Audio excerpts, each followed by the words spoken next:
Good morning दोस्तों, आप सभी का मेरे इस YouTube चैनल पर स्वागत है। आज मैं आपके लिए लेकर आया हूँ इंडियन हिस्ट्री की क्लास, जो कि भारत का इतिहास के बारे में डिटेल से आपको बताएंगे। भारत के इतिहास को 3 भागों में बांटा गया है। एशियंट हिस्ट्री, प्राचीन भारत का इतिहास, मिडावल हिस्ट्री, मध्यकालीन भारत का इतिहास, और मॉडर्न हिस्ट्री, आधुनिक भारत का इतिहास।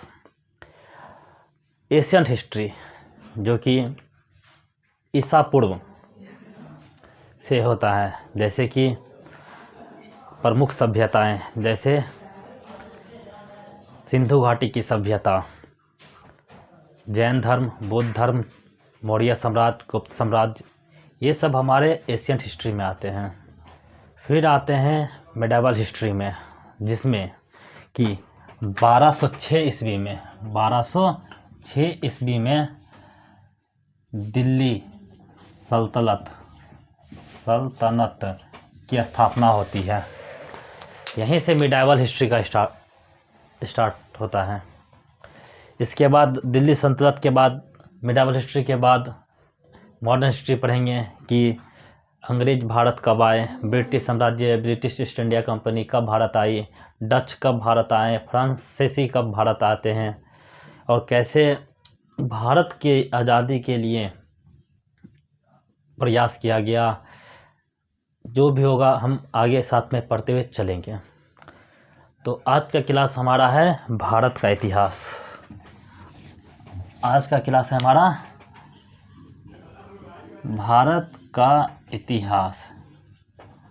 भारत का इतिहास में, और आज का क्लास होगा मध्यकालीन भारत का इतिहास।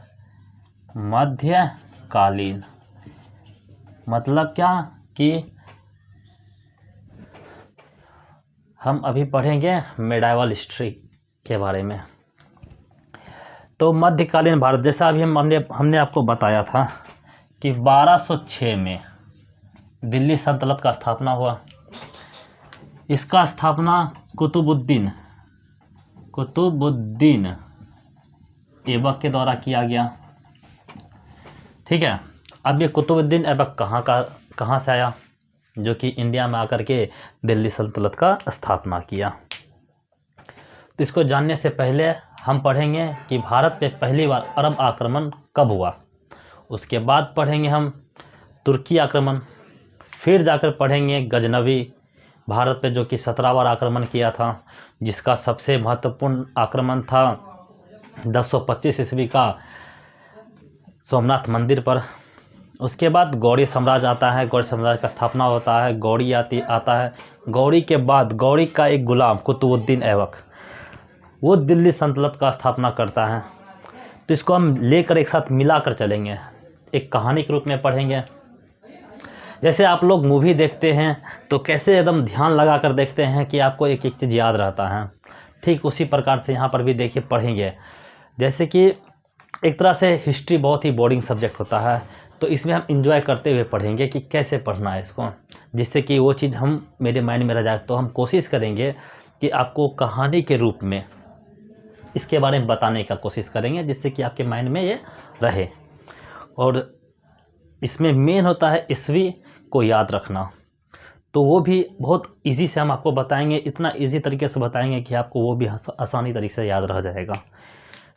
तो दिल्ली सल्तनत स्टार्ट करने से पहले भारत पर प्रथम अरब आक्रमण को देखेंगे।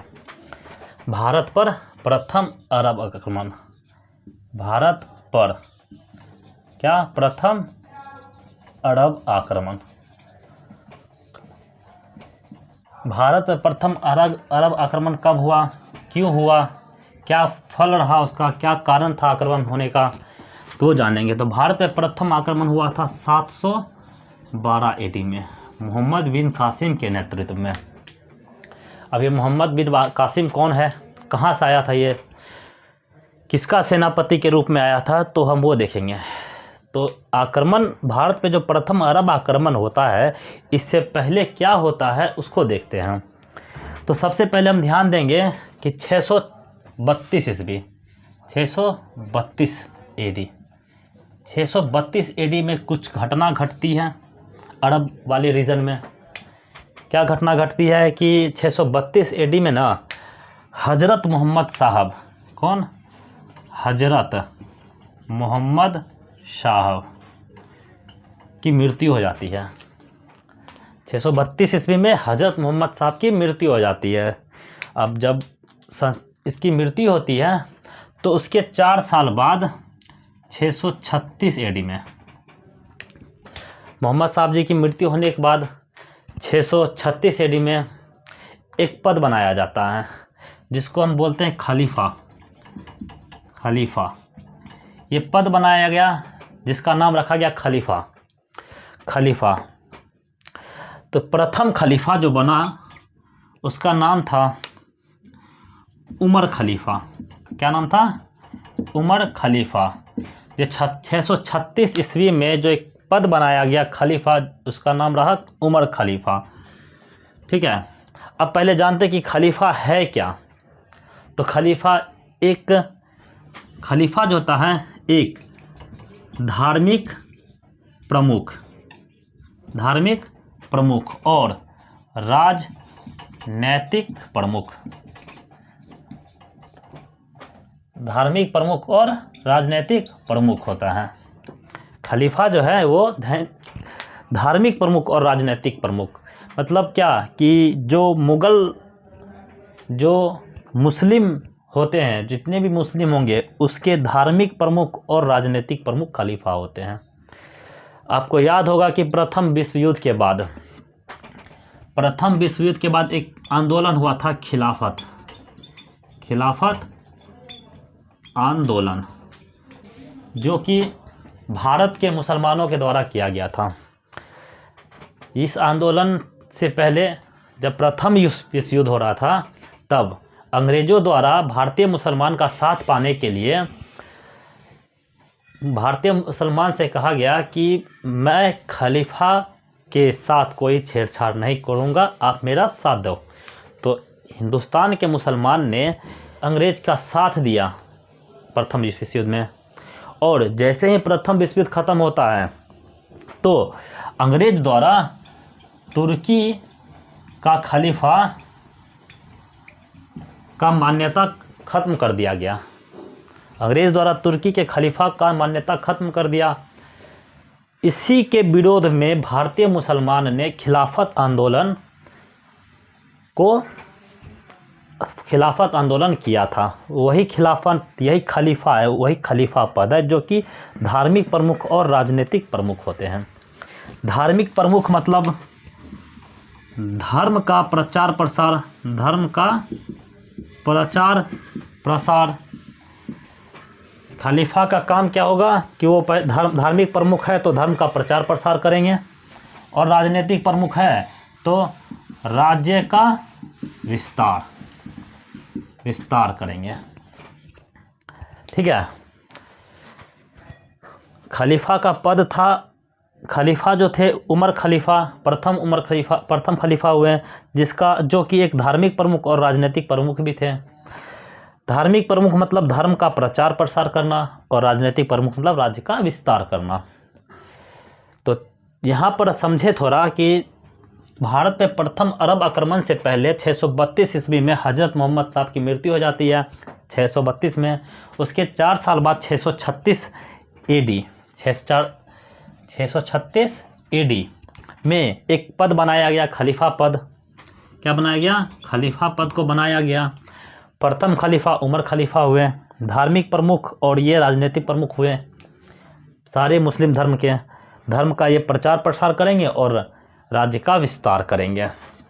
ठीक है, अब हम आगे चलते हैं। 711 मतलब भारत पे प्रथम अरब आक्रमण से 1 साल पहले, भारत पर अरब आक्रमण से 1 साल पहले 711 AD की बात करते हैं। तो इस वक्त जो खलीफा थे उनका नाम था वाजिद अली। क्या नाम था? वाजिद अली। 711 ईस्वी में जो खलीफा हुए उनका नाम था वाजिद अली। ठीक है, तो अभी हम थे दोस्तों 712 AD में, ठीक है, 711 AD, आक्रमण से 1 साल पहले 711 AD। तो इस वक्त जो खलीफा थे उनका नाम था क्या? वाजिद अली, वाजिद अली, ठीक है। इसी वक्त ईरान जो थे, ईरान का एक राजा था जिसका नाम था मंसूर हजाज। ईरान का राजा था जिसका नाम था मंसूर हजाज, ठीक है। इसी का सेनापति हुए मोहम्मद बिन कासिम, मोहम्मद बिन कासिम 711 ईस्वी में, ठीक है ना। जो खलीफा था वो था वाजिद अली, और ईरान का एक राजा था मंसूर हजाज जिसका सेनापति था मोहम्मद बिन कासिम। अपने देश के नीचे जो श्रीलंका है, श्रीलंका जो एक देश है छोटा सा, अपने जस्ट देश के नीचे में है, तो वहाँ का राजा, वहाँ का शासक ने वाजिद अली को कुछ गिफ्ट या तोहफा, जिसको हम तोहफा कहते हैं, तोहफा भेजा, ठीक है। अब अपना देश है, ये अपना देश है ना, ऐसे यहाँ पे श्रीलंका है और ईरान इराक तो यहाँ पर है, इस साइड इस एरिया में होता है, पड़ता है। अब जो जाएगा गिफ्ट इससे श्रीलंका से, तो इंडिया होकर कहीं जाएगा ना। उस टाइम तो समुद्री मार्ग भी नहीं हुआ करता था, तो इंडिया होकर कहीं जाता।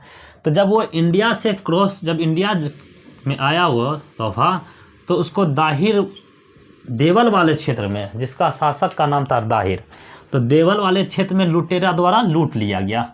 क्या क्या? मानिए यहाँ पर है देवल, रास्ते में पड़ा देवल, ठीक है, रास्ते में पड़ गया देवल, और यहाँ पर जो लुटेरा था उसने क्या किया? गिफ्ट को लूट लिया। लुटेरा क्या करता है? लुटेरा क्या करता है? गिफ्ट को लूट लेता है, ठीक है। और देवल का राजा का नाम था क्या? दाहिर, जो कि ब्राह्मणी डायनेस्टी का, मतलब ब्राह्मणी साम्राज्य का आखिरी शासक हुआ, ठीक है। तो मोहम्मद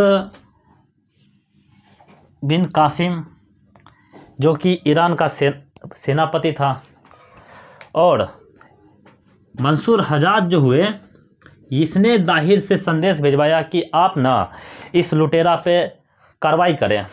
तो दाहिर की तरफ से कोई रिस्पॉन्स नहीं हुआ, जिससे मंसूर हजाज को गुस्सा आया, और मंसूर हजाज ने मोहम्मद बिन कासिम को 712 AD, कितना?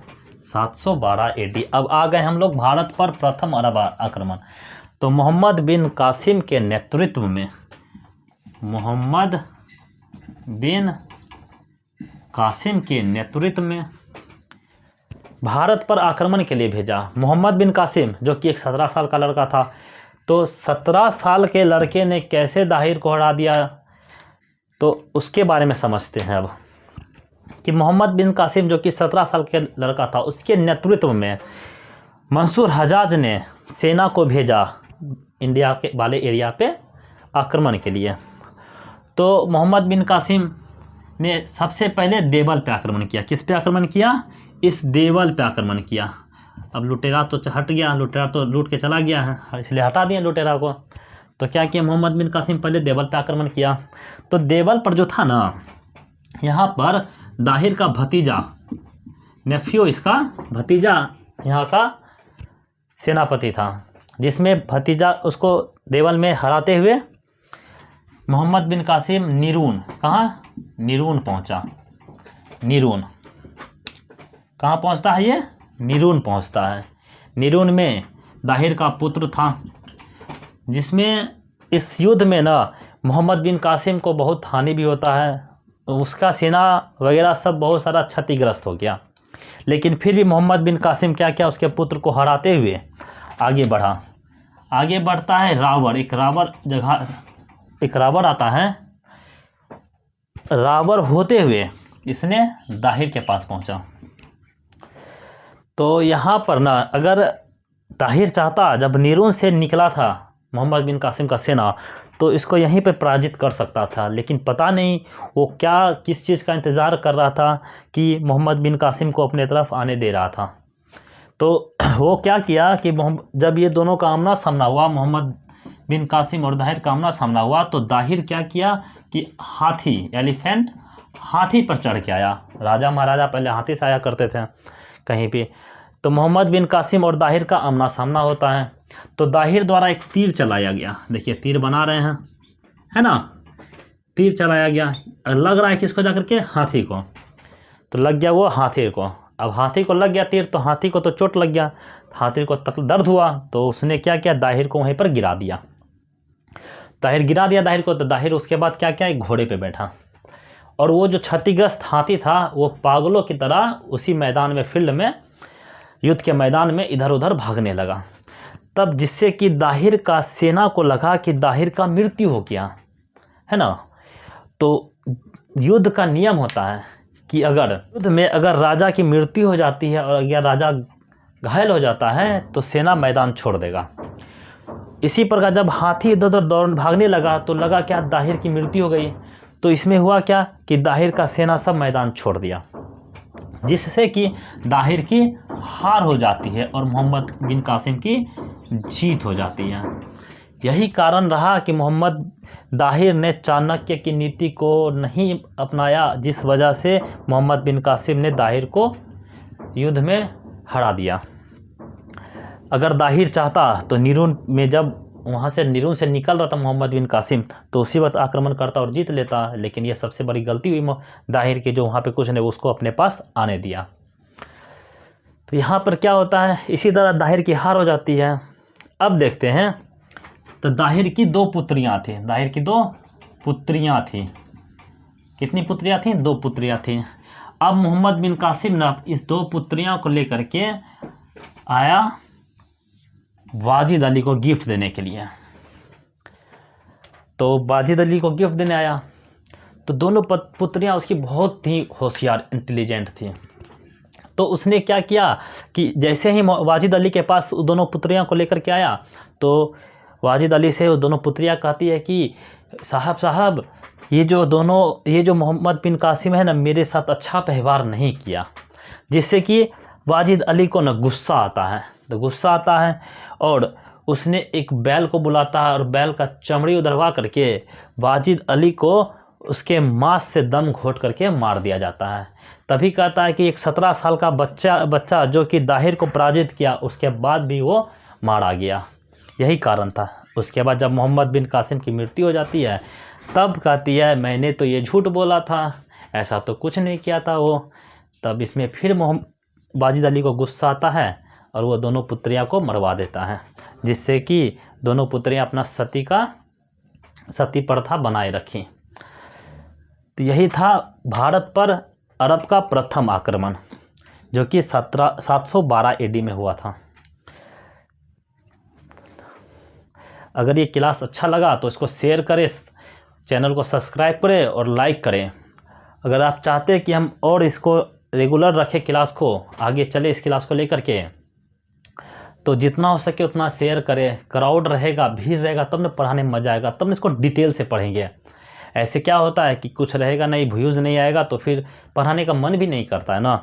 इसीलिए अगर व्यूज़ रहा, अगर आगे बढ़ा चैनल क्लास, चाहते हैं कि हम इस क्लास को रेगुलर करें, तो ज़्यादा से ज़्यादा शेयर करें।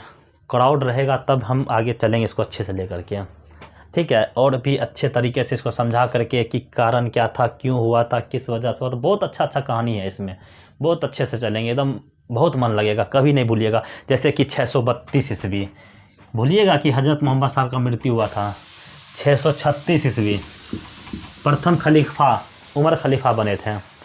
711 ईस्वी खलीफा वाजिद अली, 712 ईस्वी भारत पर आक्रमण, अरब आक्रमण, प्रथम अरब आक्रमण किसके नेतृत्व में? मोहम्मद बिन कासिम के नेतृत्व में, है ना। ठीक है, अगर क्लास अच्छा लगे तो लाइक करें। Thank you.